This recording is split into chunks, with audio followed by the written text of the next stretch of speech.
Hello दोस्तों, हिंदी की बिंदी channel में आप सभी का स्वागत है। तो दोस्तों, आज के इस वीडियो में आप सभी के लिए बीपीएससी सामान्य हिंदी से ये दूसरा प्रैक्टिस सेट मैं आप सभी के लिए लेके आई हूँ।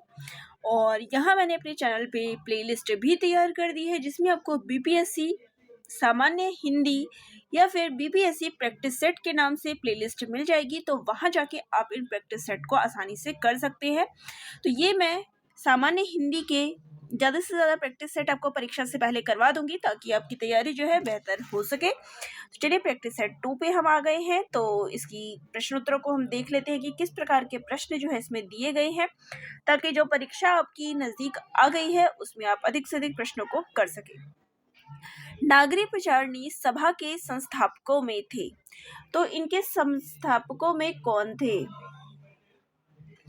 नागरिक प्रचारिणी सभा में तो इसमें थे शिव कुमार सिंह और बाबू श्याम सुंदर दास, रामचंद्र शुक्ल और भारतेंदु हरिश्चंद्र, प्रताप नारायण मिश्र और बालकृष्ण भट्ट, जगन्नाथ दास रत्नाकर और शिव प्रसाद गुप्ती। तो ये हमारे 4 ऑप्शन है। तो इसमें राइट आंसर देखिए हो जाएगा शिव कुमार सिंह और बाबू श्याम सुंदर दास। ये दोनों थे। आप याद रखिएगा, शिव और श्याम दोनों भगवान के नाम है। तो ये दोनों जो थे नागरिक प्रचारिणी सभा के संस्थापकों में से थे। ठीक है, चलिए अगला क्वेश्चन है, इनमें कौन स्वर नहीं है? अब यहाँ पे दिया गया है ए, अ, य और उ। अब इनमें से स्वर कौन सा नहीं है? तो देखिए, स्वर कितने होते हैं? 11 होते हैं। कौन से होते हैं? अ, आ, ई। और ये जो न्या है, ये क्या होता है?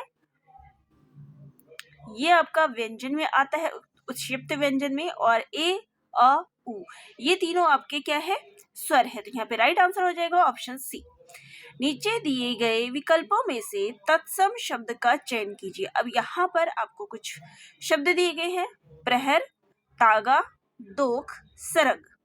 अब इनमें से कौन सा जो है तत्सम है? ठीक है, यही आपको बताना है। तो देखिए, तत्सम जो शब्द संस्कृत से आए यही होता है। तो यहाँ पर देख सकते हैं, दोख यानी कि दोष, तागा यानी कि धागा, सरग यानी स्वर्ग। तो यहाँ पे जो शुद्ध जो तत्सम शब्द है वो है प्रहर, जिसको हम पहर भी बोलते हैं, तद्भवे। तो यहाँ पे क्या हो जाएगा? प्रहर। चलिए नेक्स्ट क्वेश्चन पे आ जाए, शुद्ध वर्तनी का चयन कीजिए। अब यहाँ पर प्रतिवादी लिखा हुआ है, तो प्रतिवादी का शुद्ध रूप कौन सा है?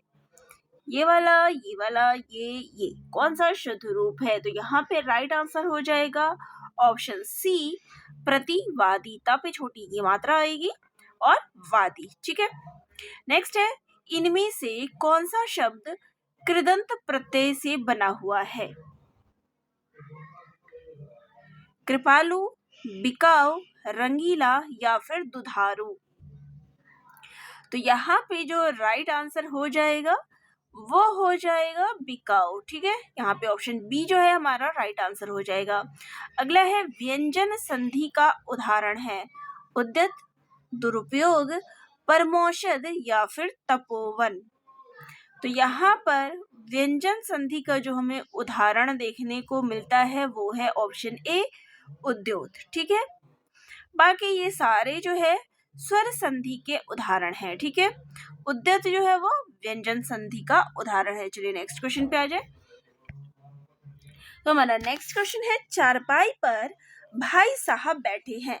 अब यहाँ पर जो चारपाई शब्द है किस कारक में है? संबंध, करण, संप्रदान या फिर अधिकरण। चारपाई पर, तो देखिए चारपाई शब्द किस कारक में है? चारपाई पर। चारपाई पर कौन बैठा हुआ है? भाई साहब। संबंध, तो चारपाई का भाई साहब से तो संबंध नहीं है। करण से आता है, वो भी नहीं है। संप्रदान के लिए, अधिकरण में पर। तो चारपाई पर, तो यहाँ पे क्या हो जाएगा? डी ऑप्शन हमारा राइट हो जाएगा। नेक्स्ट है, सोहन नहीं वाला है, इसे कौन सा वाक्य कहेंगे? तो ये प्रश्न भी अधूरा ही है, सोहन नहीं वाला है। अब यहाँ पे क्या हो जाएगा? संदेह, तो कोई भी संदेह नहीं दिख रहा। स्वीकार्य, क्या चीज स्वीकार्य है? अनुरोध, वो भी नहीं दिख रहा। तो यहाँ पे क्या हो जाएगा? बलदायक। ऑप्शन बी जो है हमारा राइट आंसर हो जाएगा। अगला क्वेश्चन है, दिए गए वाक्यांश में अनेक शब्दों के लिए एक शब्द का चयन कीजिए। अब यहाँ पे है आधी रात का समय। अब आधी रात का समय के लिए क्या शब्द प्रयोग होगा? निशीथ, शर्वरी, विभावर या फिर निशा। तो जो आधी रात का समय होता है, निशा तो रात्रि को कहा जाता है, तो उसके लिए जो शब्द प्रयोग होता है आधी रात का समय वो होता है निशीथ। ऑप्शन ए जो है हमारा राइट आंसर हो जाएगा। चलिए आगे क्वेश्चन पे बढ़ते हैं। तो अगला प्रश्न है अधुनातन का विलोम शब्द कौन सा होगा? अधुनातन, अधुनातन यानी कि नया, ठीक है, इसका विलोम हो जाएगा पुरातन, ठीक है। चलिए नेक्स्ट है मोर का पर्यायवाची शब्द क्या है? अंबर, अंबर तो आसमान का होता है। केकी, ये भी नहीं होगा। कपोत, कबूतर का होता है। पिक, पिक किसका होता है? मोर का होता है। यहाँ पे देखिए पिक, पिक जो है वो मोर का होता है, लेकिन यहाँ पर सी ऑप्शन हमारा राइट हो जाएगा, ठीक है। चलिए नेक्स्ट है अंगूठा दिखाना का क्या अर्थ है? अब किसी को आप अंगूठा दिखाते हैं ना, तो उस अंगूठा दिखाने का अर्थ क्या होता है?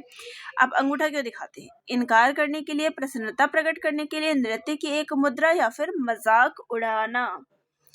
तो आप अंगूठा क्यों दिखाते हैं? किसी चीज को इनकार करने के लिए, ठीक है। अगला है देखी समस्त विश्व सेतु से मुख में यशोदा विस्मय सिंधु में डूबी। अब यहाँ पर कौन सा रस है? विभत्स है, रौद्र है, अद्भुत है या फिर शांत है? देखी समस्त विश्व सेतु से मुख में, तो यशोदा मैया जब श्री कृष्ण जी के मुख में देखती है तो वो छोटे से मुख में पूरा ये संसार जब देखती है, विस्मय सिंधु में डूबी, तो आश्चर्य से वो जो है डूब जाती है। तो यहाँ पे कौन सा है? शांत रस है, ठीक है। विभत्स, रौद्र या अद्भुत की तो बात हो नहीं रही है, यहाँ पे शांत रस है। अगला है फिर यहाँ पर आपको अशुद्ध शब्द जो है वो छांटना है कि निम्न में से कौन सा अशुद्ध शब्द है। राजा दशरथ को 4 पुत्र राम, लक्ष्मण, भरत और शत्रुघ्न पैदा हुए थे या फिर कोई त्रुटि नहीं। तो यहाँ पे क्या हो जाएगा? राजा दशरथ को, यहाँ पे क्या लिख सकते हैं? राजा दशरथ के 4 पुत्र राम, लक्ष्मण, भरत और शत्रुघ्न पैदा हुए थे। तो को के बदले यहाँ पे क्या होना चाहिए था? के होना चाहिए था। तो हमारा ऑप्शन ए जो है वो राइट हो जाएगा। चलिए अगला प्रश्न है निम्न पंक्तियों में कौन सा अलंकार है? ध्वनिमयी करके गिरी कुंदरा, कलित कानन केली कुंज केली निकुंज को। अब यहाँ पर कौन सा अलंकार है? तो यहाँ पर देख सकते हैं क्या है? वृत्यानुप्रास है। अनुप्रास अलंकार है क्योंकि क वर्ण की अनुवृत्ति हो रही है, लेकिन आवृत्ति जो है क वर्ण की हो रही है, लेकिन कौन सा अनुप्रास है? क्योंकि यहाँ पे तो 2 अनुप्रास दिए गए हैं। तो यहाँ पे जो राइट आंसर हो जाएगा वो हो जाएगा वृत्या अनुप्रास। चलिए आगे क्वेश्चन देख ले। आगे क्वेश्चन है दिए गए वाक्य में रिक्त स्थान की पूर्ति कीजिए। वर्तमान डैश में भी महात्मा गांधी के विचारों का महत्व कम नहीं होता। घटनाओं, क्षेत्र, संदर्भ या फिर कार्यकलाप। इसका क्या आंसर हो जाएगा? तो वर्तमान संदर्भ में, घटनाओं में नहीं, इसका राइट आंसर हो जाएगा ऑप्शन सी संदर्भ में। चलिए फिर है यहाँ पे उचित क्रम में आपको लगाना है। स्वप्न में देखा, अब क्या देखा स्वप्न में? आकाश की नीली लता में सूर्य, चंद्र और ताराओं के फूल, फिर है पृथ्वी की लता पर पर्वतों के फूल, हाथ जोड़े खिले हुए एक अज्ञात शरीर की शक्ति की समीर से हिल रहे हाथ जोड़े आकाश को, फिर अंतिम वाक्य हो जाएगा नमस्कार कर रहे। अब इसका जो क्रम हो जाएगा,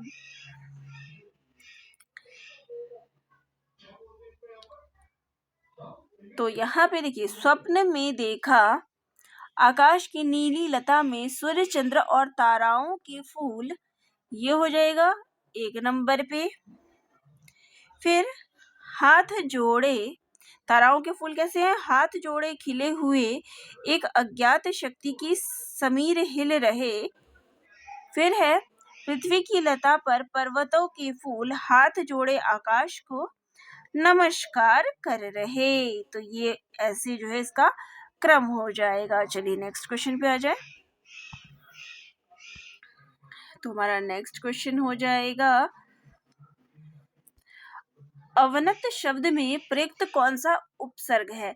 अवनत, यहाँ पे कौन सा उपसर्ग आपको दिख रहा है? तो हो जाएगा अव। नत शब्द है, उसमें क्या उपसर्ग लग गया? अव। अनुवाद में कौन सा उपसर्ग है? अनुवाद, कौन सा उपसर्ग हो गया? अनु। ठीक है, अनु हो गया ना। चलिए, निम्न वाक्य में रिक्त स्थान की पूर्ति कीजिए। प्रगतिशील लेखक संघ का आधार मार्क्सवाद रहा तो साहित्य परिषद का स्वभाव डैश रहा है। तो क्या रहा है? तो वो रहा है, देखिए गांधीवादी, यहाँ पे आ जाएगा ऑप्शन राष्ट्रवाद रहा है। ठीक है, ऑप्शन बी जो हमारा करेक्ट आंसर हो जाएगा। चलिए नेक्स्ट क्वेश्चन आ जाए। कवि को निर्माता किसने कहा है? अब कवि को निर्माता किसने कहा है?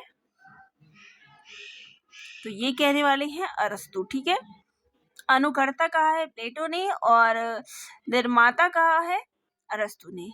ऋग्वेद की भाषा है, ऋग्वेद की भाषा क्या है? लौकिक संस्कृत, प्राकृतिक वैदिक संस्कृत या फिर पाली? तो वो है वैदिक संस्कृत। ठीक है, नेक्स्ट है झूठ मत बोलो, यह किस प्रकार का वाक्य है? निषेधवाचक, प्रश्नवाचक, नकारात्मक या फिर विधिवाचक? तो देखिए, झूठ मत बोलो निषेध करने वाली कोई बात नहीं है, प्रश्नवाचक, प्रश्न तो है ही नहीं, नकारात्मक भी नहीं है, ये हो जाएगा विधिवाचक। नेक्स्ट है ध्यान पूर्वक शब्द है। तो ध्यान पूर्वक शब्द किस प्रकार का है? परिमाणवाचक क्रिया विशेषण, स्थानवाचक क्रिया विशेषण, कालवाचक क्रिया विशेषण या फिर रीतिवाचक क्रिया विशेषण? तो ध्यान पूर्वक जो शब्द है ये हो जाएगा रीतिवाचक। ये स्थान की तो कोई बात हो नहीं रही है, परिमाण कोई तो भी नहीं हो रही, काल किसी काल की भी नहीं, ये हो जाएगा रीतिवाचक क्रिया विशेषण। चलिए नेक्स्ट क्वेश्चन पे आ जाए। तुम्हारा नेक्स्ट क्वेश्चन है सही शब्द है। तो यहाँ पर आपको शुद्ध शब्द जो है वो खोजना है। तो यहाँ पर शुद्ध शब्द क्या है? ब्रह्मा, श्रेयकर, आह्लादित या फिर स्वतंत्रता है। इसमें शुद्ध शब्द कौन सा है? तो वो हो जाएगा श्रेयस्कर, ये जो है शुद्ध है। ये भी गलत है, आह्लादित भी गलत है, स्वतंत्रता भी गलत है। यहाँ पे बी ऑप्शन जो है वो करेक्ट हो जाएगा। तो चलिए, ये थी आज की प्रश्नोत्तरी प्रैक्टिस सेट 2 की। तो आप सभी को प्रश्नोत्तर कैसे लगे कमेंट करके ज़रूर बताइएगा। अपने कोई आपके डाउट हो तो वह भी कमेंट बॉक्स में कमेंट ज़रूर करिएगा, और प्रैक्टिस सेट अगर अच्छा लगा तो वो भी बता दीजिएगा। तो चलिए मिलते हैं नेक्स्ट प्रैक्टिस सेट में। धन्यवाद।